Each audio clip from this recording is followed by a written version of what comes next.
Bien, bonjour à tous. J'ai le privilège d'introduire et de commencer cette journée d'échange sur des sujets riches et divers. Alors, en introduction, je me présente. Donc, je suis le docteur Henri Delisle-Fagnin. Je suis le responsable médical du SAMU-SAS 86 dans la Vienne, à Poitiers. Animateur donc à l'origine et je ne peux que appuyer les propos qui viennent d'être présentés par nos tutelles sur les perspectives, les évolutions, la mise en valeur de la profession. Et c'est pour ça qu'à titre personnel, je suis ravi également de travailler sur le plan national sur plusieurs sujets qui vous concernent directement, à savoir la généralisation des SAS, puisque j'ai participé à la première mission d'accompagnement, d'appui et de généralisation. Et puis, parallèlement toujours sur les sujets qui concernent les appels d'urgence, en lien avec le bureau R2 de la DGOS à Paris. Et c'est à ce titre-là que je vais m'exprimer aujourd'hui. Sur les expérimentations Matras. Donc le sujet du jour, on a pas mal de temps d'échange. Très volontairement, ma présentation va être assez simplifiée. Je crois que j'ai 7 ou 8 diapos, tout simple. Hein. Mais c'est surtout que j'imagine que ça suscite et ça va occasionner chez vous un certain nombre de questions, d'interrogations. On entend ici des progrès, des évolutions quant à la formation des armes, leur positionnement, leur rôle clé central dans la gestion des SAS, le biniveau, le N1, le N2. Tout ça, ce sont des termes que vous avez bien sûr en tête. Mais alors, qu'est-ce qui se passe avec cette histoire d'expérimentation Matras, finalement D'où est-ce que ça vient Mise en œuvre de l'article 46 qui prévoit l'expérimentation sur un numéro unique d'appel d'urgence. D'où vient ce texte de loi et quelle est l'origine de la situation ?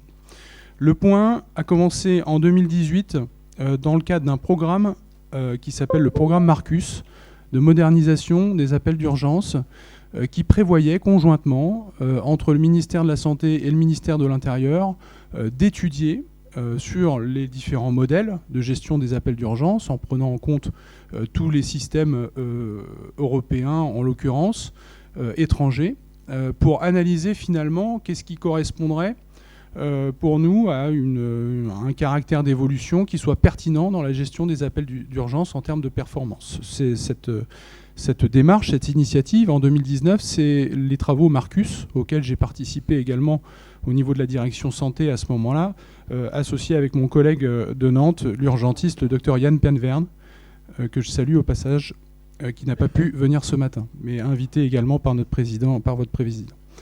Donc ces travaux en 2019 ont abouti à différentes recommandations et puis ça aboutit finalement à des points de divergence entre la vision des choses, entre le ministère de l'Intérieur et le ministère de la Santé sur ce qu'on aspire comme étant quelque chose de qualité concernant la gestion des appels. Donc on a eu un rapport restitué donc en 2020, fin 2020, qui prévoyait et qui laissait pas trop le choix au niveau des tutelles de choisir finalement entre un modèle qui soit performant ou pas.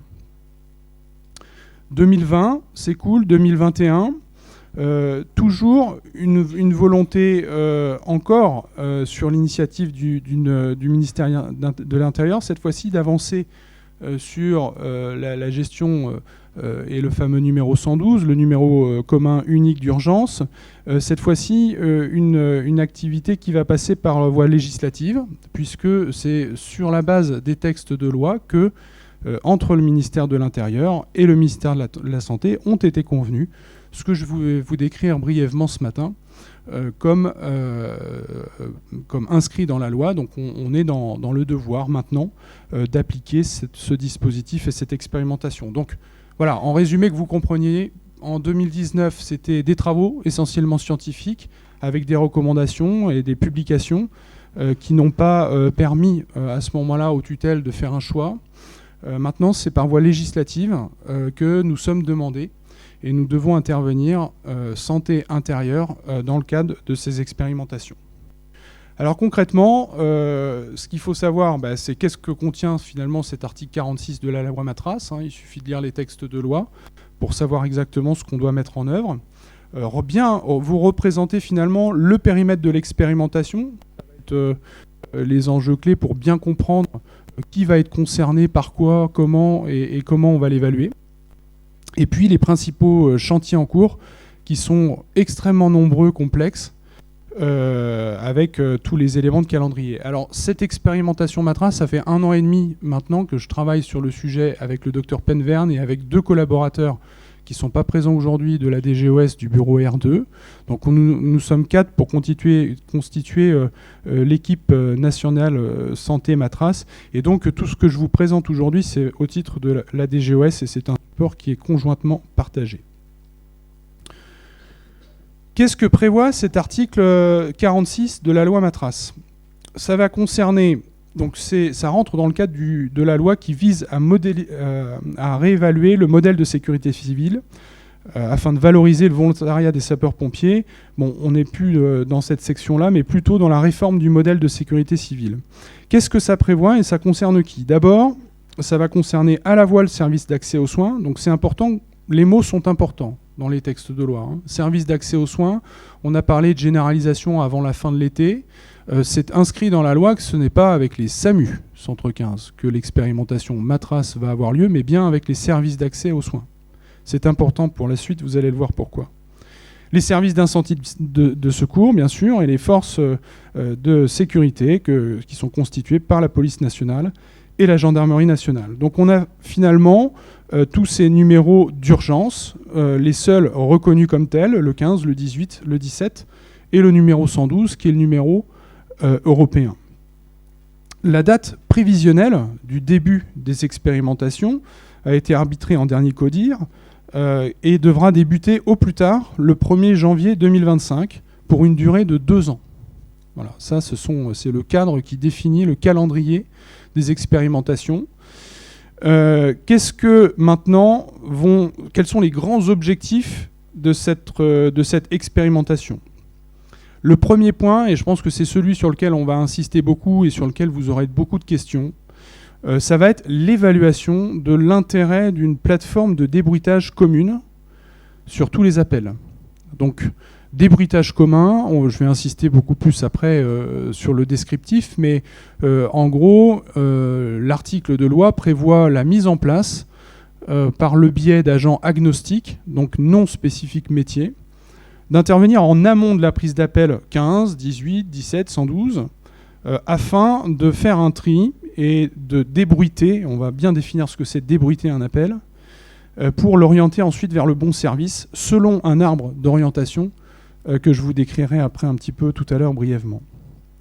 Ça, c'est le premier objectif et majeur, qui est celui d'évaluer l'intérêt d'avoir ce dispositif en amont de la réception des appels.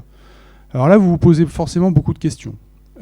On forme aujourd'hui, et encore pas assez à mon sens, puisque c'est trop naissant, la gestion des appels santé en biniveau, au niveau du SAS, réception N1, quels sont les éléments à prendre en compte quand on est en N1, quels sont les éléments à prendre en N2, qu'est-ce qui se passe avec cette expérimentation. C'est tout ce qu'on va décortiquer ensemble et sur lequel je vais communiquer. Ensuite, le deuxième objectif de l'expérimentation Matras, nous avons en France 22 plateformes communes, physiques, entre le SAMU et les SDIS. Il s'agit, en complément de ces travaux d'évaluation sur différents modèles, d'évaluer l'intérêt du travailler ensemble. D'accord ? Donc ça, c'est quelque chose qui a déjà été fait. C'est pas nouveau. Il y a déjà eu 2 rapports IGAS qui ont témoigné du bilan des plateformes communes. C'est d'ailleurs le dernier objectif qui est clairement affiché sur le texte de loi. Cette évaluation-là s'est faite en parallèle. On a prospecté avec l'équipe santé sur différents territoires, différentes plateformes communes.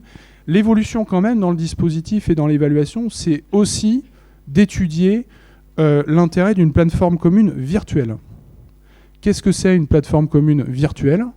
Je pense que c'est une définition qui est devant nous. On a tous une interconnexion, une interopérabilité entre les SAMU Centre 15, les services d'incendie et de secours, des missions partagées communes, des informations partagées communes, mais pas forcément sur le même site, pas forcément à côté dans la gestion des appels. Finalement, la question qui est posée indirectement dans cet objectif, dans ce texte de loi, c'est quels sont les éléments absolument indispensables en interservice, en bonne entente, en bonne cohérence, qu'il faut qu'on partage absolument pour être plus efficient. Donc, plateforme commune physique, mais virtuelle. C'est très important, les mots. C'est ce qui fait partie de l'évaluation en parallèle qui sera à la demande des tutelles, à nouveau complétée par une mission IGA-IGAS. L'équipe santé ainsi que l'équipe du ministère de l'Intérieur qui est en charge de ces travaux ont déjà défini le cadre d'évaluation qui servira de support, on l'espère, à la nouvelle mission IGA-IGAS qui va être complétée sur ce bilan. Bien évidemment, puisqu'on parle de travailler ensemble, quand on rassemble des services au sein d'un même centre, d'une même façon d'aborder les appels, eh bien évidemment, on a le devoir de travailler sur des mots communs, sur des informations communes qui sont validées dans un cadre interministériel. Non, certains d'entre vous peut-être participent à ces travaux sur le plan national, je ne vois pas ici, mais sur ce qu'on appelle les cadres d'interopérabilité, les travaux SISU, qui définissent quelles sont les informations sur les soins d'urgence qu'on doit partager entre les services. Et ça, c'est indispensable, toujours dans un objectif de généralisation et d'évolution des outils à notre disposition, d'avoir des arbres communs et des définitions et des mots communs. Parce que ça me permet de faire la transition sur quelque chose d'essentiel. On a effectivement un SAMU par département, à peu près, c'est le modèle global, un SAMU-SAS par département.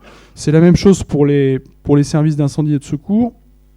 C'est la même chose également pour les forces de l'ordre, mais on a tous des outils informatiques qui sont différents, des logiciels qui ne communiquent pas forcément ensemble.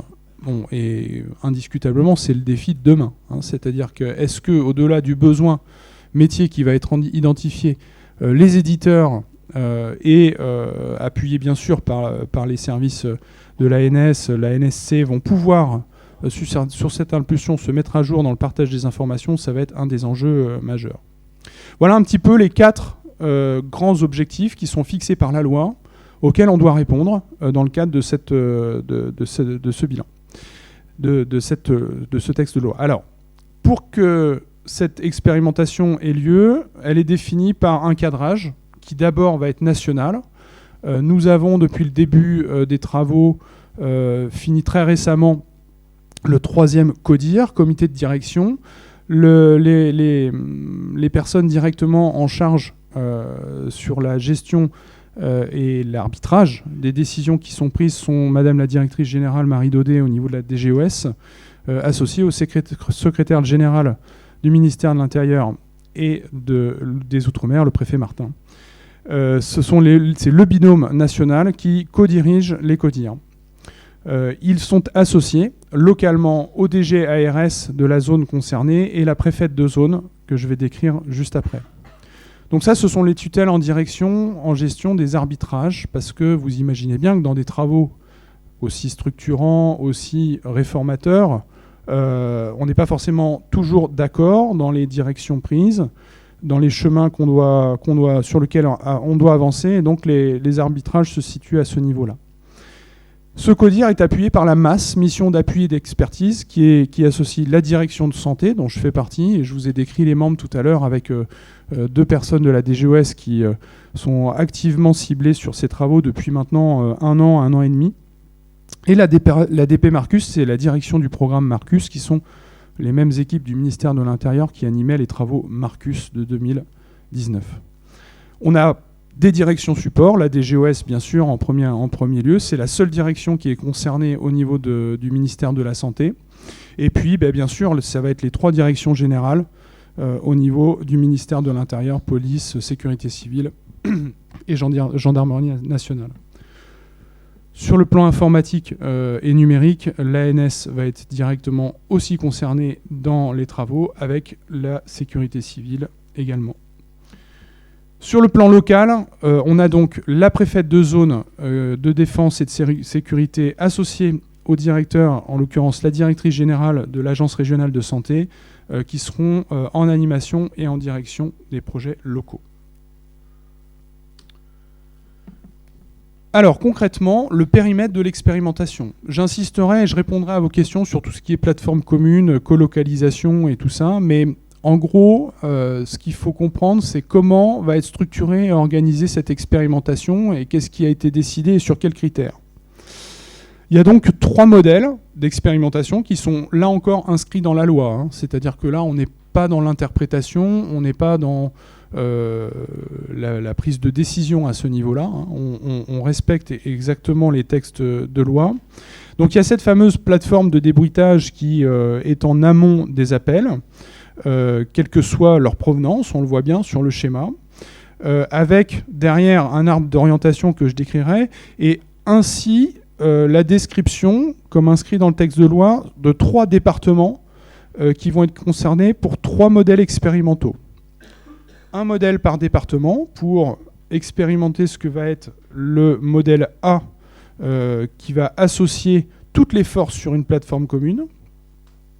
Un autre modèle expérimental qui, lui, va n'associer en plateforme commune uniquement le SAMU et le SDIS, bon, ce qui correspond à 22 plateformes en France actuellement.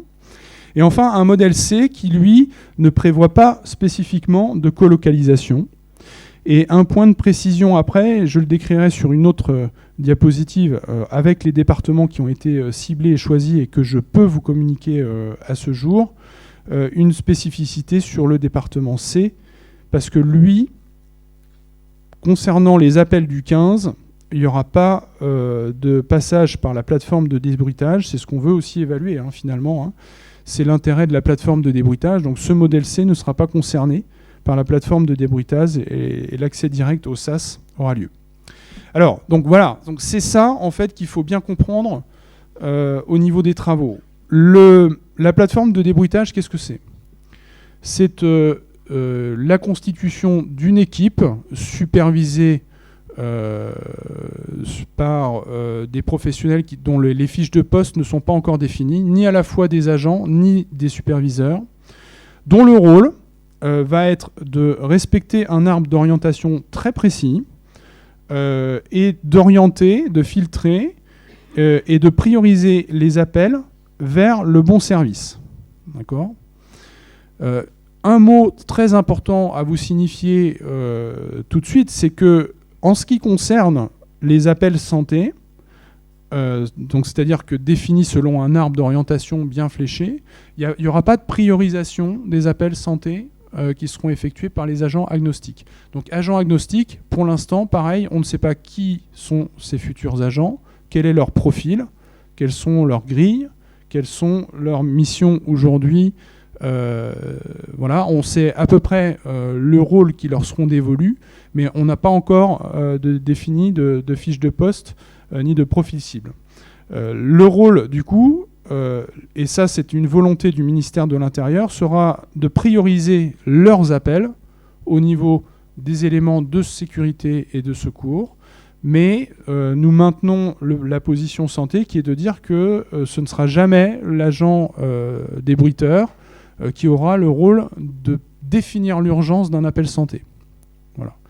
Donc c'est pour ça que on a déjà sur la plateforme de débruitage différentes missions qui vont bien définir le rôle des uns ou des autres. Pourquoi est-ce qu'il n'y a pas ce rôle-là ? Tout simplement parce que nous, on considère au niveau de la santé que seul un arme est en mesure de définir l'urgence et la priorisation qui est due à un appel santé. Et que ce n'est pas un agent agnostique sans formation qui doit avoir ce travail-là. Et il n'est pas question d'envisager un positionnement arme sur la plateforme de débruitage, vous l'imaginez bien. Donc finalement, sur ce dispositif d'expérimentation, on va conserver les différents niveaux du SAS, à savoir une prise d'appel N1, mais N1 dans le sens où vous l'entendez, c'est le N2 dans ma trace, d'accord, hein, c'est le niveau 2, mais c'est le premier appel santé qui va être répondu et qualifié sur les plateformes de régulation. Donc ça, sur les 3 modèles, ce dispositif se conserve à la définition du modèle C, où il y aura toujours, à ce moment-là, un accès direct au SAS par la population. Parce que finalement, c'est ce qu'on veut tester. Cette plateforme de débruitage, il faut avoir en perspective que, pour le ministère de l'Intérieur, dans 30 à 40% des cas, il se trouve que, et ça c'est le rétexte de la préfecture de police de Paris, il y a entre 30% et 40% d'appels qui sont indus, qui aboutissent sur les métiers, alors qu'ils n'auraient jamais dû aboutir. Voilà. Donc ça, c'est un fait. La perspective sur la santé n'est pas du tout la même. Les études qu'on a pu envisager, c'est que du côté de la santé, c'est plutôt entre 5 et 10% d'appels qui sont d'entrée de jeu nuls et non avenus et qui n'avaient pas lieu d'aboutir directement sur le métier santé. Donc, nous, d'entrée de jeu, on se positionne en précisant que le besoin, finalement, d'un débruitage n'est pas si évident pour nous côté santé, d'autant plus que dans le cadre de la généralisation des SAS et dans les missions nouvelles qu'on donne aux armes, il y a ce rôle très précoce et très rapide d'identifier les situations d'urgence et d'éliminer très rapidement tout ce qui ne relève pas d'une qualification santé. Donc ce besoin, il est identifié comme étant moins fort. Maintenant, la loi nous impose de l'expérimenter. Et c'est pour ça que je bascule direct maintenant sur une définition très précise des différents modèles, puisque les départements sont maintenant arbitrés. On aura dans l'organisation et dans l'évaluation du dispositif 3 modèles expérimentaux qui seront directement concernés par les changements. C'est donc la région ARA qui a été identifiée comme site pour accueillir les expérimentations. On aura donc le 74 en modèle A, le 01 en modèle B, le 73 en modèle C. Et pour évaluer tout un dispositif, il y aura aussi également un ou des départements témoins qui nous permettront aussi de juger par rapport à l'existant, puisque là, on met en place un nouveau dispositif, on met en place des moyens, des organisations. Finalement, pardon, excusez. Finalement, qu'est-ce qui est mieux par rapport à l'existant? Ça va être tout l'intérêt aussi de comparer les modèles. Pour constituer cette évaluation-là, sur les différents centres, il y a donc des aménagements qui vont être faits sur place. Alors très concrètement, ça se passe comment? Au niveau du 74, aujourd'hui, c'est une plateforme commune. Je vois certains éminents représentants dans la salle. L'enjeu et la perspective et l'évolution dans le cadre du dispositif MATRAS, c'est d'étendre la structure locale et d'y associer maintenant les forces de l'ordre, en plus des SAMU et des SDIS qui sont déjà colocalisés. L'intérêt de ce modèle A est donc de voir, avec une plateforme de débruitage en amont, comment va s'organiser la gestion des différents appels par les différentes forces qui sont colocalisées physiquement dans le dispositif. Modèle A, 74, donc déjà prêt un peu le faire valoir, et c'est ce qui est le plus souvent exposé comme étant le reflet d'une plateforme commune efficace en termes de fonctionnement. C'est donc l'association avec les forces de l'ordre. Il va falloir faire de la place, Eric, pour accueillir maintenant les forces concurrentes de l'ordre et de sécurité sur le deuxième niveau. Le modèle B, déjà également en plateforme commune, le département de l'Ain. Il se trouve que ce sera aussi normalement le département qui va accueillir la plateforme de débruitage en amont qui, elle, vous l'avez compris, va être une plateforme unique supradépartementale. D'accord ? Donc c'est tous les appels qui seront concernés par le débruitage de l'expérimentation seront orientés sur cette seule et unique et même plateforme commune. Pas commune, enfin plateforme de débruitage. Le troisième modèle C, qui est le modèle de la Savoie, conserve pour les appels du 15 un accès direct sur le SAS, donc c'est-à-dire que quand les appelants feront le 15, ils tomberont toujours à nouveau sur le N1 du SAS, qui est actuellement en production. On n'a pas de plateforme commune sur le modèle C virtuel, ni virtualisé un peu certainement avec l'interconnexion interservice, mais certainement pas de plateforme commune physique. Et puis donc l'enjeu quand même, c'est que tous les appels de la Savoie qui vont partir du 17, du 18 et du 112, puisque le 112 est porté par le SDIS dans ce département-là, aboutiront eux par contre sur la plateforme de débruitage. Donc ça sous-entend quand même qu'au niveau de la Savoie, au lieu de recevoir des appels émanant directement du SDIS, ce sera très probablement aussi quand même, c'est pour ça qu'il y a cette petite flèche qui rejoint les appels 15, qui sera orientée sur le SAS directement de la plateforme de débruitage. Mais tous les appels 15, en gros, seront conservés. L'idée de ce modèle, et vous l'avez compris, c'est de comparer finalement colocalisation ou pas colocalisation, qu'est-ce que ça change en termes d'efficacité. Et on discutera un petit peu rapidement de qu'est-ce qui nous permet derrière d'évaluer ce dispositif. Vous allez voir que c'est assez lourd. Et surtout, finalement, voilà, quel est l'intérêt de cette plateforme de débruitage pour les appels santé. Voilà, c'est l'enjeu de voir. Est-ce que l'accès direct santé, finalement, on l'a tous compris, ça rajoute un interlocuteur dans le parcours et dans la prise d'appel, d'avoir un débruitage. Est-ce que pour autant, c'est bien ou c'est pas bien? Pas de jugement, de toute façon c'est inscrit dans la loi, il faut faire le test, il faut faire l'expérimentation. Voilà, les autres départements témoins, donc le 69 métropole lyonnaise, effectivement retenu d'entrée de jeu comme département témoin, où là on ne modifie pas l'accessibilité au numéro, et donc on utilisera finalement les mêmes indicateurs pour juger des différents dispositifs et des organisations. Ce sera bien évidemment pas uniquement les taux de décroché au niveau de l'appel, il y a aussi la qualité de la prise en charge de l'appel, et c'est inscrit dans le texte de loi. C'est quoi un appel finalement qu'on va considérer comme de qualité, c'est très intéressant. Tout cet arbitrage-là et cette évaluation-là, il faut bien comprendre qu'elle s'arrête au niveau de la prise d'appel sur le N2. Elle ne tient pas compte, et c'est très important dans l'expérimentation, de la gestion opérationnelle qui va s'en suivre. On ne va pas aller jusqu'à l'évaluation sur l'engagement des moyens, par exemple, qui sont effectués. Autre information clé sur la plateforme de débruitage, mais j'imagine que d'autres questions arriveront quand j'aurai fini cette présentation. Il n'y a aucun engagement de moyens qui se fait sur la plateforme de débruitage. D'accord ? C'est exclusivement le deuxième niveau, secours, santé ou sécurité, qui décidera de l'engagement d'un moyen. D'accord ? Donc il n'y a pas de départ réflexe, si c'est ce qu'on peut avoir en arrière-pensée, sur ce niveau-là de la prise d'appel au niveau de la plateforme commune. Donc les principaux chantiers en cours, il y a différents chantiers qui sont animés soit par l'intérieur, soit par la santé, en fonction de ce qui aura été défini. En deux mots, vous imaginez bien que sur le plan réglementaire, il y a des nombreux décrets, préparation de décrets et arrêtés qui sont en cours. Entre le décret qui va définir le début des expérimentations et les arrêtés qui vont définir les modalités d'évaluation.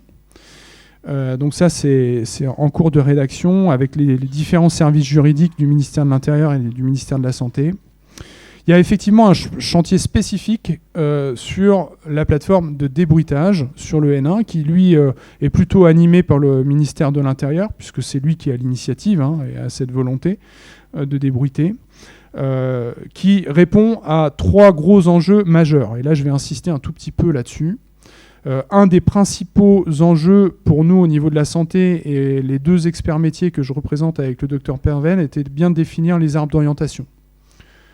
L'arbre d'orientation d'un appel, c'est qu'est-ce qui va définir en première intention la bascule d'un appel vers le bon service. D'accord ? Est-ce qu'un arrêt cardiaque doit aller vers le secours ou vers la santé ? Voilà. Donc c'est toutes ces questions-là. Je vous pousse volontairement la situation la plus sensible, on va dire, un peu en provocation, mais c'est toutes ces questions-là qu'on a dû répondre. Donc ça fait 1 an aussi qu'on travaille dessus, avec 7 ou 8 versions, puisque bien évidemment sur les missions communes SAMUS 10, on a dû définir finalement ce qui nous apparaissait de plus pertinent pour le patient, sans perte d'informations sur les services et sur les organisations. Alors, cet arbre d'orientation a réussi à aboutir.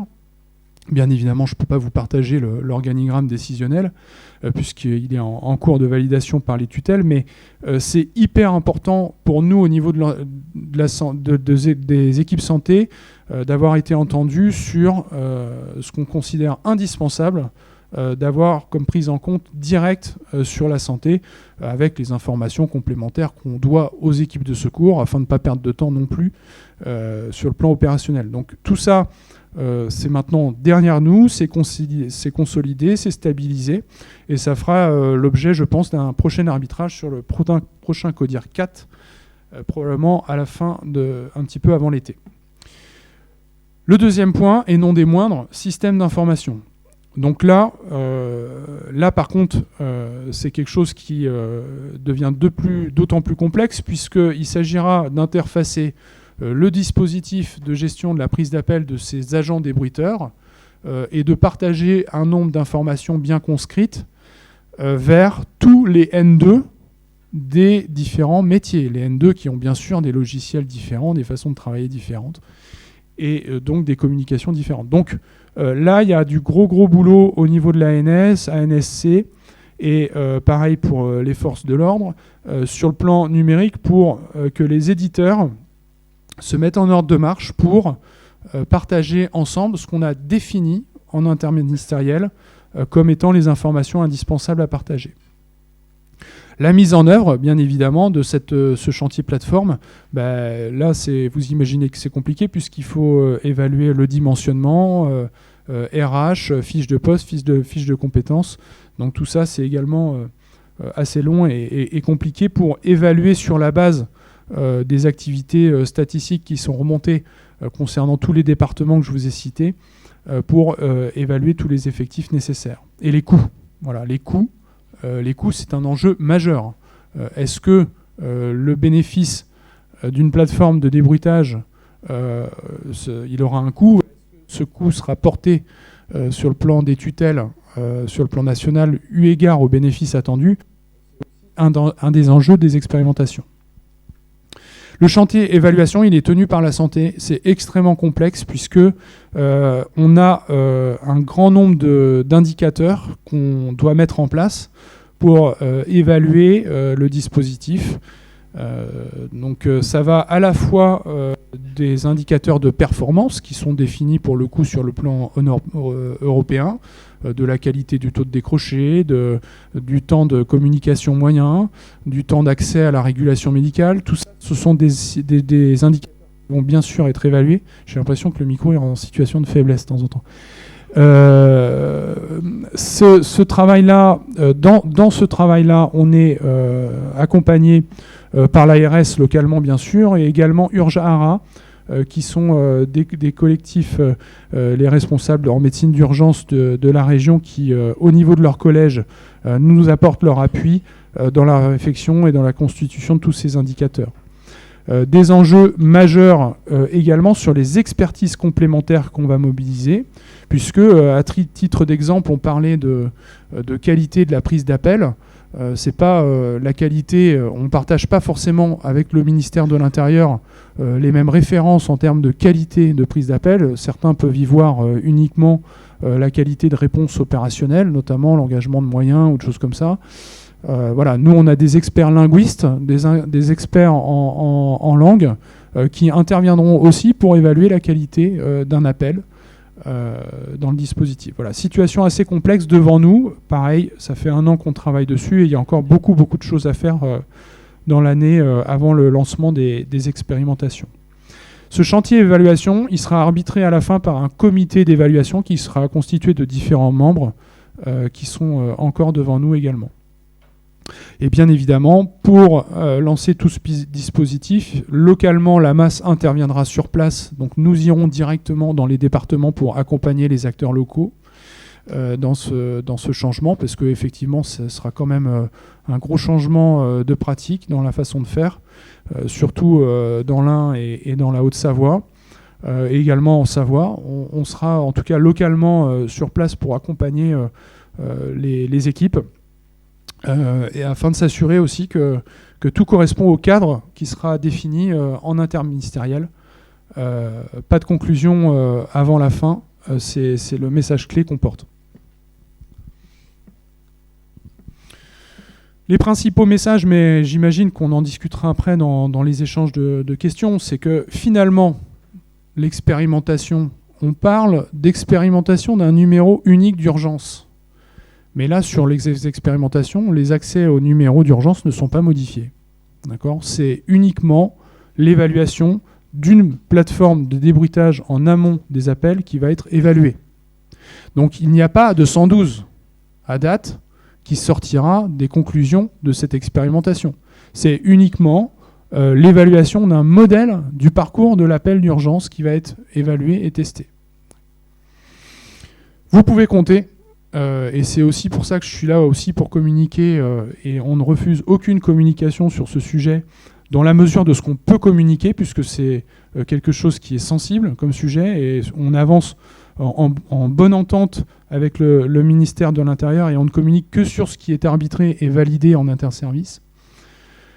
Nous serons donc sur le terrain, vous l'avez compris, pour s'assurer de la qualité du service rendu, et que derrière, on a une vision patient, une vision santé du dispositif, et que des expérimentations ne permettent pas de faire tout et n'importe quoi. Nous avons des exigences qui seront au premier plan sur le plan sanitaire, et nous serons là pour alerter si jamais des écarts sont constatés. 2024, on est déjà presque le 1er avril, ça va vite. Concrétiser une mise en œuvre locale, ce ne sera pas mince affaire, compte tenu de l'ensemble des chantiers que je vous ai présentés. Donc l'idée pour nous, c'est vraiment l'objectivité. De la même manière qu'on a travaillé avec le Dr Penverne et les équipes de la DGOS dans le cadre du programme Marcus, nous serons factuels, scientifiques dans nos réponses, et nous ne serons pas sur une évaluation au doigt mouillé, mais bien sur des qualités, des évaluations et des indicateurs de qualité objectifs. Cette restitution-là, elle sera faite aux tutelles qui, pour le coup, décideront, en fonction des éléments de cette évaluation, du meilleur modèle qu'il faudra choisir à généraliser.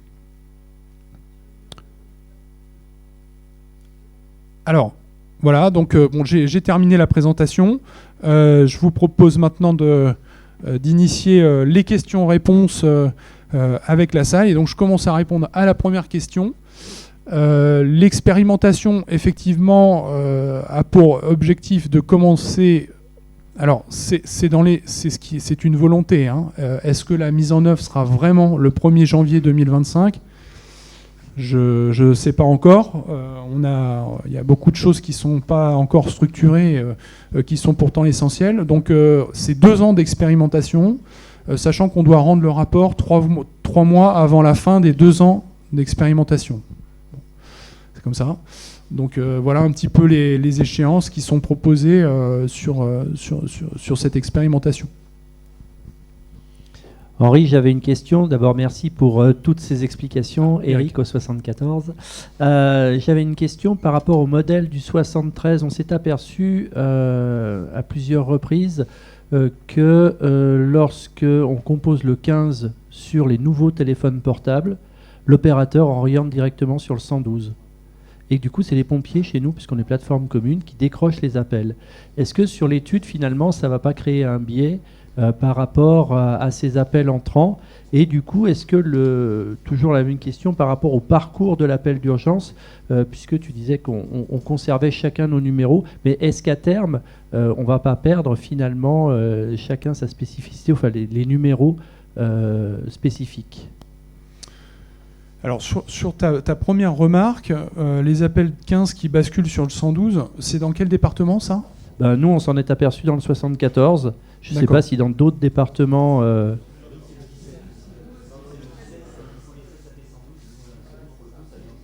C'est ça. D'accord. Écoutez, ça c'est ce que je considère comme être chose d'extrêmement grave, hein, puisque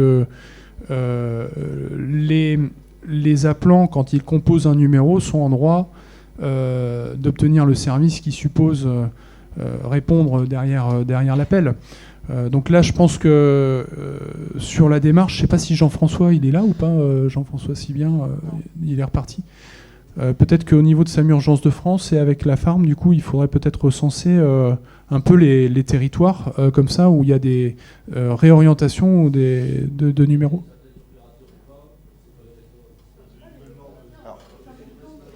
Oui, alors, voilà, donc ça fait le lien... Henri ? Oui. Là, Alex. Oui. Oui, Nous, on a commencé à chercher du coup au 69 parce qu'on a eu plusieurs cas et en fait c'est des marques de téléphone. C'est les fabricants de téléphones, c'est pas des opérateurs. D'accord, ok. D'accord. Bah écoutez, à ce moment-là, si ça se joue à ce niveau-là, je pense qu'il n'y a que la DGOS qui peut éventuellement intervenir sur les opérateurs. Donc le rôle serait quand même de centraliser et d'identifier les départements qui sont concernés.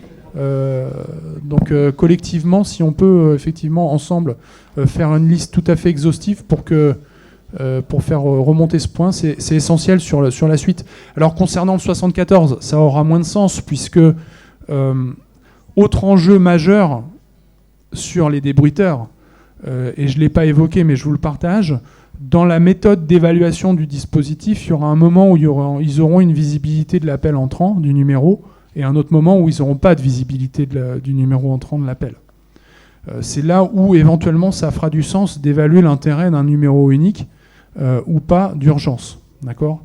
La visibilité des numéros et la provenance de l'appel, nous, le côté indispensable dans l'expérimentation, et j'insiste à nouveau là-dessus, c'est le bon respect de l'arbre d'orientation qu'on aura défini au niveau du débruitage. Et là, vous verrez qu'il y aura quand même des changements par rapport à l'existant en termes de fonctionnement, avec très probablement beaucoup moins d'appels qui sont le plus souvent réorientés du 18-15, du 18 vers le 15. Bon, ça c'est le premier point. Et la deuxième, donc là on collige, pour moi c'est pas normal, et si tant est qu'il y a une action à faire, c'est au niveau ministériel sur les services spécialisés du ministère qui remontent vers les opérateurs, parce qu'on est sur un vice de forme de la part des opérateurs. Mais il y a beaucoup de choses que les opérateurs prennent en initiative qui ne sont pas conformes, hein. On se le partage. Et ta deuxième remarque, par contre, excuse-moi.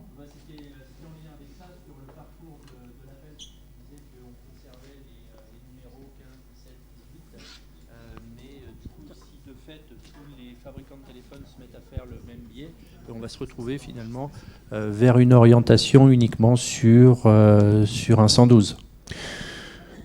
Ok. Ben, écoutez, ça, de toute façon, nous, ce sera indispensable dans le cadre des expérimentations qu'on n'ait pas ça. Donc, vous faites bien de me l'alerter en perspective des travaux, parce qu'effectivement, il faut absolument justement qu'on ait une vraie visibilité des appels entrants, vers qui ils sont destinés, et leur devenir. Donc pour l'évaluation, il faut absolument que ce problème-là soit résolu, c'est sûr. Donc, je prends le point, Eric.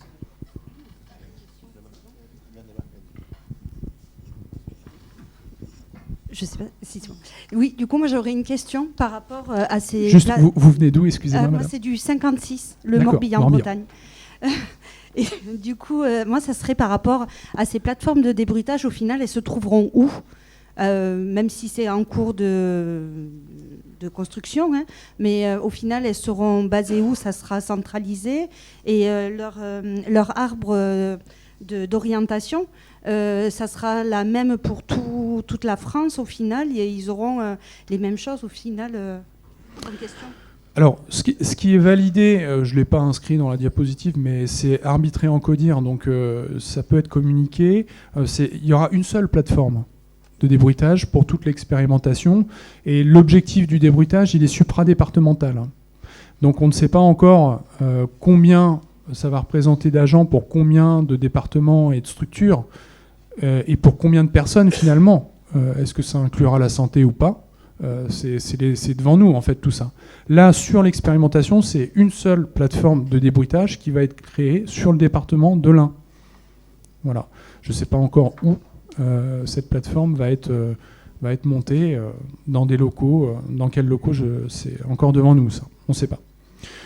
Concernant l'arbre d'orientation, il y a le seul point sur lequel on va accepter quelques modifications, c'est les spécificités locales et territoriales. Et vous avez bien imaginé tout de suite que 74, 73, 01, on est en zone montagneuse, le ski, tout ça, le secours en montagne.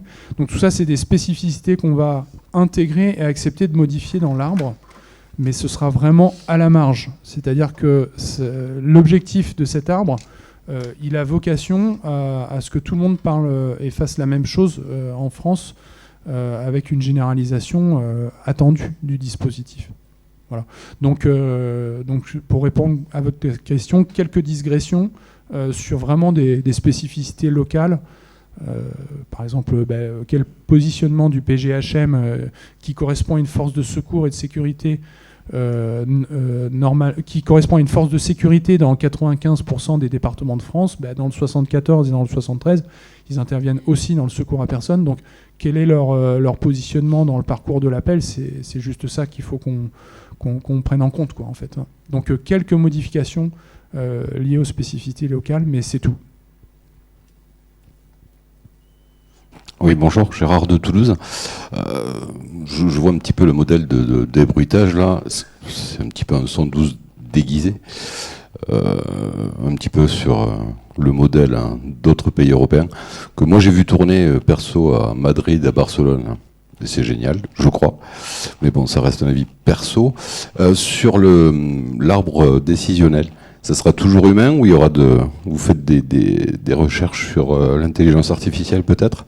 Ça c'est première question. Deuxième question, moi je l'ai vu donc sur le modèle de Madrid en l'occurrence, le vrai 112. L'axe principal c'est le système d'information. Ils ont tous le même système d'information. Et c'est ce qui fait tourner cette expérimentation-là, quoi. Ce qu'il faudrait. Vous appuyez fortement dessus ou pas?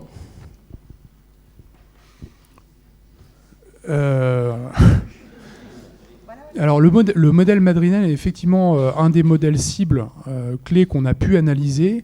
Les indicateurs de performance ne sont pas si merveilleux que ça sur le 112 madrilène en ce qui concerne leur façon de travailler.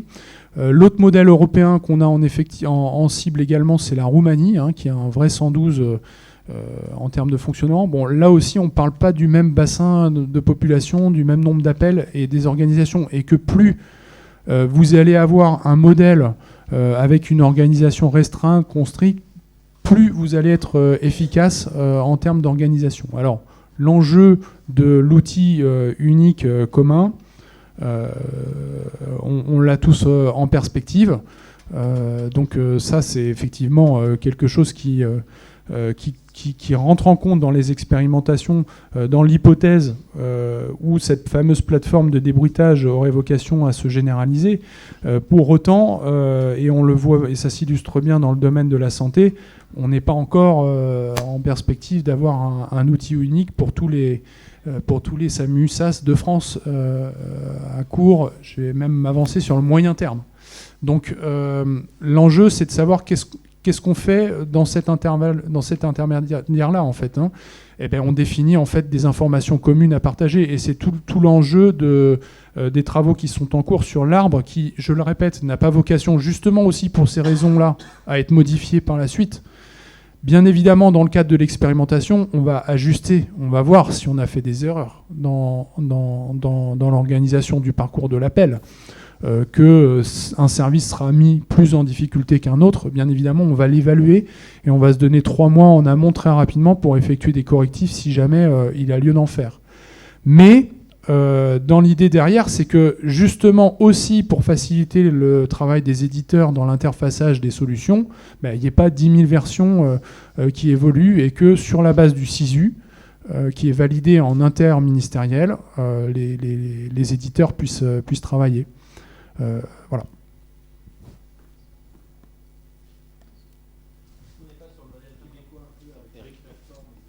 Urgence Santé Québec. La grosse différence et ce qu'on fait valoir nous au niveau du métier, des représentants métiers de l'équipe, c'est que pour nous, on considère que la population n'est pas en mesure de qualifier son urgence et son degré d'urgence. Le Québec dispose d'un numéro considéré urgent versus moins urgent. C'est le fameux enjeu et toutes les discussions qu'on peut avoir chez nous avec le 116-117 ou les numéros dédiés à la permanence de soins dans certains départements. Là encore, nous, ce qu'on veut, c'est un point d'entrée unique sur un arbre, parce que c'est le seul compétent pour juger de la bonne orientation de l'appel AMU ou MEDG. Et c'est ce qu'on fait valoir dans l'expérimentation et dans le dispositif, et qui n'existe pas ailleurs.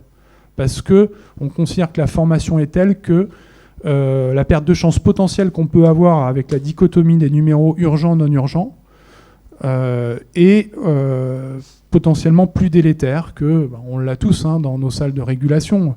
La personne qui ne veut pas déranger, qui a mal dans la poitrine, qui n'arrive pas à joindre son médecin traitant, qui appelle le médecin de garde, qui traîne pendant 1 heure avant d'avoir de l'appel. On est clairement là dans quelque chose qui ne correspond pas à ce qu'on considère de la qualité dans la gestion des appels santé. Donc on ne veut pas aller vers ça.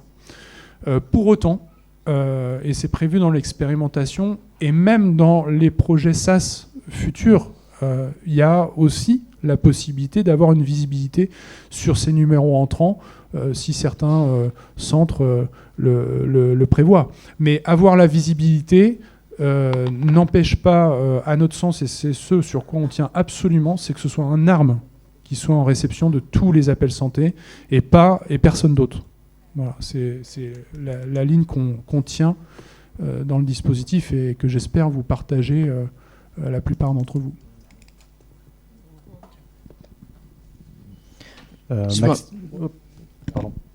Maximo Samuonza, juste une question par rapport au 116-117. Du coup, quel est l'avenir de ce numéro avec le modèle qui est les différents modèles qui sont proposés? Je te cherchais partout. Je suis là. Ok. Alors, pardon. Donc la question sur le 116-117, c'est qu'est-ce qui va devenir? On parle de plus en plus de SAMUS entre 15, SAS entre 15, etc. Est-ce qu'il y a un réel intérêt à ce qu'il y ait encore du 116-117? C'est pas l'enjeu de... Alors, pour l'expérimentation, le 116-117 n'est pas un numéro d'urgence. Donc, il n'est pas considéré dans l'expérimentation. Donc, il conserve son parcours habituel de point de chute et d'orientation, puisqu'il n'est pas pris en compte dans l'expérimentation. Dans le cadre des SAS, sur cette question un peu plus ouverte, là encore, c'est pareil. Généralisons les SAS, que les SAS s'organisent sur différents modèles locaux dans la prise d'appel, avec ou pas une visibilité du numéro si c'est souhaité. Là encore, c'est devant nous. Dire que le 1617 a vocation à s'arrêter, poursuivre, se maintenir, il n'y a rien pour l'instant, en tout cas de manière objective, qui permette de se prononcer sur ce sujet, quoi. Mais en tout cas, rien à voir avec Matras, le 116-117. Du coup, un petit problème, c'est que le 116-117 qui concerne quand même un grand nombre d'appels n'est pas pris en compte dans l'expérimentation. Dans quelle région? Dans toutes. Ça dépend. Notamment Toulouse, qui a été un peu berceau avec le 3966 initialement. 116-117. Nous, il a été désactivé sur l'Aude pour des raisons diverses. Tout est renvoyé sur le 15, mais il y a encore des départements qui le prennent en compte. Et du coup, c'est des appels qui ne seront pas comptabilisés dans l'expérimentation et qui vont pourtant surcharger l'activité du 15. À partir du moment où ces appels-là... Mais si, parce qu'on va évaluer tous les appels entrants sur le service N2 santé. Donc tous ces appels-là, on va les tracer, les identifier et voir s'il y a un impact sur la qualité de réponse opérationnelle du N2. D'accord ? Du N2 santé. Je ne parle pas du N2 SAS qu'on a, nous, à l'esprit sur le fonctionnement N1, N2 SAS. Donc ces appels-là, effectivement, ne vont pas être comptabilisés dans la performance du dispositif Matras, mais ça va être pris en compte dans le rétex global qui sera fait. Après, sur ces départements-là, j'ai pas connaissance, mais Eric, tu me diras, vous avez un 116-117 dans le 74 ? Ok. Très bien. Eh bien, ce sera scrupuleusement évalué, et notamment tous les appels parmi ceux-là qui seront réorientés sur l'AMU. Donc on aura un rétex objectif là-dessus. Mais vraiment, le message, c'est sur le sujet du numéro, que ce soit pour Matras ou pour le SAS, respect des organisations locales et des volontés, avec un seul objectif, c'est un appel santé est qualifié par un arme, c'est tout, en primo décroché. Bonjour. Bonjour, Anaïs, le Puy-de-Dôme. C'est quel numéro, le Puy-de-Dôme ? 63, Clermont-Ferrand. Ouais. Très bien. Et du coup, je réagissais un peu par rapport à votre remarque sur le PG. En fait, je m'interroge beaucoup sur où se passe la localisation de la plan, enfin de l'intervention possible. dans votre schéma, dans vos strates, parce que du coup, ça fait partie de notre cœur de métier aujourd'hui de localiser l'intervention. On a des grosses responsabilités vis-à-vis des SMURIS qu'on envoie. Et du coup, si ça se passe au niveau de la plateforme de débruitage, j'imagine, pour pouvoir ventiler entre départements, éventuellement entre PG, CODIS, où est-ce qu'on se place nous? Parce que derrière, on se base beaucoup sur les informations qu'on récolte au niveau de la localisation pour derrière aller chercher de l'aide chez les voisins, un DSA. Il y a beaucoup de choses qui se passent au niveau de la prise d'adresse, quoi. La prise d'adresse, les débruiteurs pourront peut-être au moins quand même faire ça. C'est-à-dire que la localisation de la victime va être géolocalisée normalement pour la plupart du temps via l'APFlow et l'AML. Je vois tout le monde qui réagit. Au-delà du fait que ça fait partie des missions qui seront partagées entre le logiciel de gestion de la plateforme de débruitage et les différents métiers N2, secours, sécurité, santé. Donc la localisation sera partagée en première intention. Si jamais il y a des compléments à faire localement, c'est le N2 qui reste libre derrière de questionner l'appelant dans ce sens. Oui, bonjour. Ah oui. Oui. Antoine du 95. Une question par rapport à la plateforme de débruitage. En cas d'un arrêt cardiaque, qui va pouvoir guider les gestes à l'appelant et du coup, s'il passe l'appel aux pompiers ou au SAMU, il y a une perte de chance pour la victime du fait du délai, surtout s'il n'y a pas de départ réflexe. Alors, si jamais il y a un arrêt cardiaque qui tombe sur la plateforme de débruitage, quel que soit... En fait, je ne peux pas tout vous dire, l'arbre d'orientation, mais il y a uniquement des éléments circonstanciels qui font qu'on aura une orientation qui sera orientée en priorité sur le secours, puisque l'accessibilité, par exemple, pour le dire simple, à la victime, sera d'entrée de jeu identifiée comme complexe et nécessitera des moyens spécifiques. Pour le reste, l'arrêt cardiaque reste un problème de santé. Et donc, ce seront...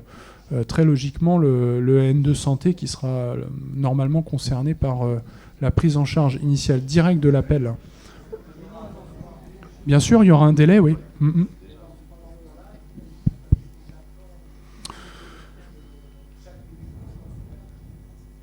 Oui, je l'entends. Je l'entends. Donc là, il y a un enjeu de priorisation, c'est-à-dire que, en fait, sur ces situations bien précises-là, ne respire pas. Il y a des notifications en plus qui pourront être signifiées aux différents services leur précisant l'urgence de la situation et l'urgence à agir, avec la possibilité d'engagement de moyens réflexes. La guidance des gestes et la prise en compte de l'appel, par contre, c'est uniquement sur des éléments contextuels qui font qu'on aura une orientation vers tel ou tel service. Voilà. Mais bon, il y a un interlocuteur de plus, hein, c'est le débruiteur. Donc, mais c'est une perte de chance. J'entends perte de chance. Je partage ou pas. C'est quelque chose qu'il faut qu'on évalue. Voilà, c'est inscrit dans la loi.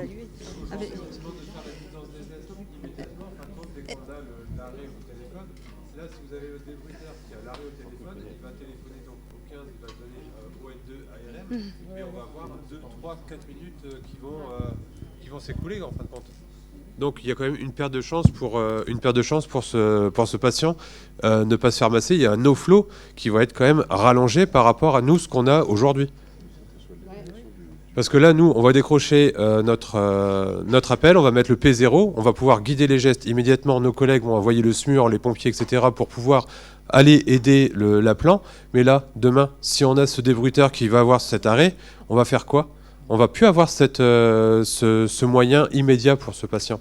Donc pour moi, personnellement, en tant qu'ARM, je ne conçois pas ce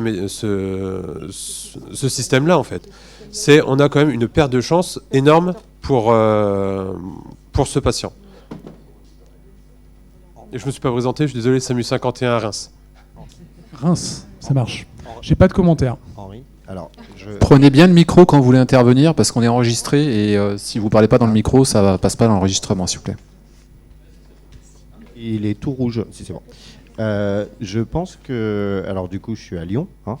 Moi, on a un chef de service en fait qui nous défend énormément et je pense aussi que ça vous fait peur en disant on va oublier notre métier.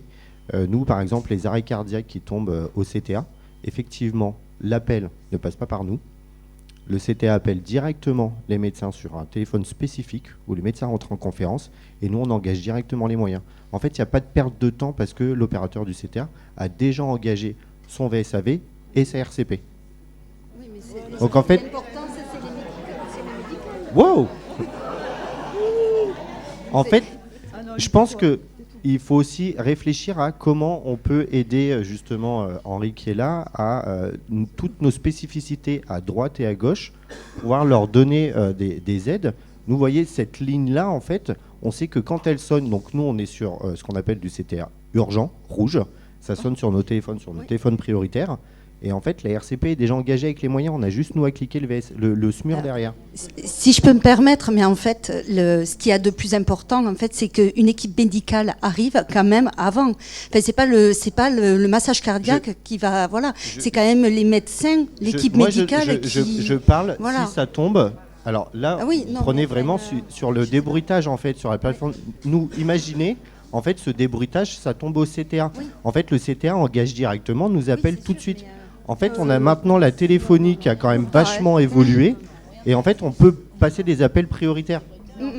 Le seul truc que je peux vous partager par rapport à votre inquiétude, monsieur, sur Reims, là, c'est que les délais, effectivement, de bascule sur les situations considérées comme les plus urgentes, en l'occurrence l'arrêt cardiaque, vont être priorisés, identifiés extrêmement rapidement par les services concurrents, qu'ils soient secours ou santé. Je ne peux pas vous en dire plus.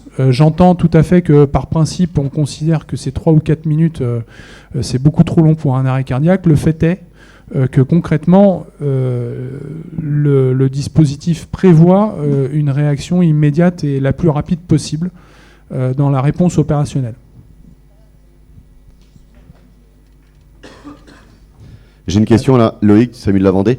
Je me permets juste de savoir en fait quelle va être la qualification, même si clairement il n'y a pas encore de fiche de poste pour les plateformes de débruitage, quelles vont être leurs qualifications et leur formation à ces gens-là? Je n'en sais rien. Voilà. Allez-y, parlez fort alors, madame.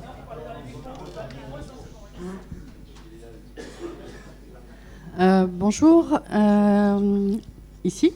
Bonjour. Sylvie du SAMU 28, Dreux. Je voulais savoir si avant ou pendant l'expérimentation, il va y avoir une communication au public. Est-ce que les gens vont être mis au courant de cette nouvelle forme d'orientation? Et parce que déjà, ils ne savent pas où ils arrivent souvent quand ils font le 15 ou le 17 ou le 18. Mais du coup, est-ce qu'on va les prévenir? Il y a parmi tous les chantiers qui se poursuivent, effectivement un chantier spécifique qui va être dédié à la communication et bien évidemment le public local sera informé de l'expérimentation. Voilà. Ce ne sera pas une communication normalement nationale puisque ça n'a pas vocation à l'être. Mais oui, effectivement, il y aura cette information-là sur la communication grand public, sachant que à mon sens, le temps de faire cette communication, de toucher toute la population, il y aura forcément du délai, la communication qu'il faudra faire en direct. Moi, je vais avoir une question aussi, Sylvie du 61. Pour les appels raccrochés avant que ça arrive en fait, jusqu'à un ARM, comment on va faire en fait, pour qu'il y ait une traçabilité et aussi l'agressivité des gens, parce qu'ils vont avoir trop d'interlocuteurs, en fait, quoi. Parce que déjà, rien que quand ça rentre dans un CTA, du coup, vers le 15, déjà, les gens commencent à monter en pression. Et en plus, quand ça vient d'un autre département, parce que c'est limitrophe, là, c'est encore pire, quoi, en fait, quoi. Je partage vos appréhensions, mais là encore, ça reste à évaluer. J'entends tout à fait le point. Concernant votre première question sur la responsabilité par rapport aux appels raccrochés abandonnés, c'est parfaitement bien défini dans le parcours de la prise d'appel. Si l'appel n'aboutit pas sur le poste du N2, c'est la plateforme de débruitage qui restera en responsabilité sur la prise en compte. D'accord ? Voilà, tout ça c'est un dispositif qui sera très précis en termes de responsabilité. En ce qui concerne effectivement la gestion de l'agressivité de l'appelant, bon, je pense que déjà dans le cadre du SaaS, quand même, hein, pour ceux qui ont un SaaS déployé avec du biniveau, on a déjà aussi quand même ce type de comportement. Bon, là, je vous partage, c'est un point de vue personnel. Hein, sur mon SaaS, j'ai l'impression que au fur et à mesure de la maturité du biniveau, des acteurs du SaaS, chacun adapte un peu sa communication envers l'appelant sur le fait d'avoir de nombreux interlocuteurs, de nombreuses filières, de nouveaux acteurs hein, sur les plateformes. Et tout ça rentre dans des éléments de communication essentiellement. Hein. Même si j'entends que effectivement, ça facilitera pas forcément la tâche des professionnels qui seront concernés par l'expérimentation, c'est sûr. Ça rajoutera un interlocuteur, il faudra l'expliquer. Céline du 61. Au niveau de l'expérimentation, vous dites que vous n'avez pas de fiche de poste pour les débruitages et tout ça. Ça va être qui en fait ? Non mais quand je dis que j'en ai pas à date. Je vous communique que je sais. Ça ne veut pas dire qu'on ne travaille pas dessus et que c'est déjà même très très bien avancé et que ça avance fort. Ça veut dire que je ne peux pas communiquer sur des éléments. Bonjour Christophe, je voulais savoir si vous aviez déjà réfléchi à des critères, des indices de qualité, notamment avec le temps de réponse pour cette nouvelle solution. Et ce qui rentrerait en corrélation également avec suffisamment de ressources humaines pour décrocher dans des bons délais. Alors la gestion bien évidemment, les taux de réponse vont être calculés, analysés sur tous les niveaux. D'accord, parce que c'est comme le principe du SaaS avec le biniveau et la fameuse congestion croisée. Hein. On met tous les effectifs en première ligne et derrière la deuxième ligne est incapable de traiter le fond des appels. Donc il y a ça qu'on a en perspective. L'enjeu du bon dimensionnement RH de la solution, c'est aussi quelque chose qui est devant nous et qu'on prend en compte sur la base des recommandations internationales sur les formules d'Erlang C qui nous permettent de calculer, eu égard au nombre d'appels, les effectifs cibles pour une performance de qualité dans la réception. Donc c'est pris en compte dans le dimensionnement RH de la plateforme de débruitage en fonction du nombre d'appels estimés nécessaires, avec la particularité en plus de la région ARA et des départements concernés, c'est que sur les 2 ans, il y a une forte saisonnalité, donc il faudra qu'on le prenne en compte aussi dans le dimensionnement, quoi. Donc ça va complexifier les choses. Donc je ne sais pas si je réponds à votre question, mais oui, c'est complètement pris en compte, avec aussi une perspective sur le coût que ça va représenter. Ouais. Monsieur là-haut. Oui. Je ne sais pas si on m'entend. Ah, si, ouais. Bonjour, du coup Mathieu, je suis au SAMU de Lyon. J'avais une question en fait, réflexion personnelle. Plutôt que de créer un nouveau métier débruiteur, ça nous arrive tous d'avoir des appels initialement pour la police ou les pompiers. Pourquoi pas centraliser tous ces appels-là, que chacun décroche en fonction de la dernière fois qu'il a décroché ou autre, pour répartir un peu le flux d'appels sur tous les opérateurs, pompiers, police, gendarmerie, armes, et rediriger, comme on le fait déjà classiquement, vers nos collègues, nos partenaires. Ah, je suis désolé, j'ai pas trop compris la question. Est-ce que en fait, non mais tu peux reformuler? Ouais, pas de souci. En gros, en fait, faire peut-être un autre modèle sans avoir forcément ces débruiteurs-là, mais avoir tout le monde sur un plateau commun. Un décroché commun sur toutes les forces de tous les métiers. Grosso modo, en fait, un peu. Ouais, mais non, mais en fait, avoir comme par exemple comme le modèle du 74 sans les débruiteurs. Et du coup, chacun, il y a un flux d'appels du coup tout est mixé, du 112 par exemple. et chacun prend un appel. Et si jamais on sent que c'est de la police, on redirige vers la police. Si jamais on sent que c'est pompier, c'est plus comme on fait classiquement actuellement en fait. Alors, sauf à ce que je me trompe, le 74, il y a une distinction des numéros. Il n'y a pas un décroché commun qui est fait entre les opérateurs CTA armes. Les armes décrochent le 15 et les opérateurs CTA décrochent le 18. Oui, il y a un seul département en France où il y a un décroché commun, 15-18, c'est dans les Vosges. Je ne sais pas s'il y a des représentants des Vosges qui sont là. Il y a des questions qui se posent sur le plan juridique sur ce que, et d'autres plus aujourd'hui dans la reconnaissance de la profession des armes, est-ce que quelqu'un d'autre est compétent pour décrocher un appel santé ? Sur le plan juridique, non. Donc votre modèle, si je le comprends bien, d'un décroché commun sur tous les appels sans tenir compte des numéros, n'a pas de fondement juridique en tout cas. Pourquoi, madame ? Parce qu'il y a une différence entre... Parce que le bruit est considéré comme trop gênant pour le ministère de l'Intérieur pour ne pas être pris en compte en amont des spécialistes métiers. Ce qui n'est pas moins notre cas, je vous l'ai déjà expliqué en début de présentation. Faut avoir en perspective les appels 112, c'est jusqu'à 80% d'appels qui sont nuls et non avenus sur la préfecture de Paris. Donc aujourd'hui, sur les appels 17, 18, il y a beaucoup d'appels, je sais pas, je peux pas utiliser le terme canular, mais enfin vous voyez bien tous ces appels sur lesquels il y a un besoin très fort qui est identifié de les éliminer avant d'avoir les spécialistes métiers. Il faut qu'on respecte cette volonté-là. Voilà, l'enjeu pour nous, c'est de savoir est-ce que la santé est vraiment concernée et si oui, à quel coût. Bonjour, donc Marie, SAMU 19. Alors, moi, je voudrais savoir, in fine, quelle est la vision de ce nouveau dispositif ? Quelle est la plus-value pour l'usager ? Qui en bénéficie, en fait ? Le bénéfice, il est pour qui exactement ? Et le lien avec... il y avait un sous-titre dans la loi Matras, il y a une histoire d'attractivité de la profession par les pompiers volontaires. Enfin, j'ai du mal, du coup, à... Sur les pompiers, je mets ça de côté, c'est une partie de la loi, ça n'a rien à voir avec...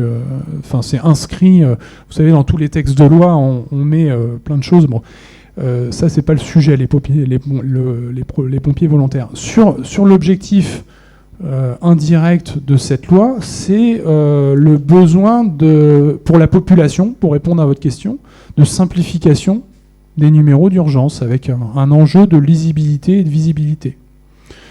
D'où cette idée d'un numéro unique commun d'urgence qu'on doit étudier et travailler. C'est ça, en fait, l'objectif in fine de cette loi.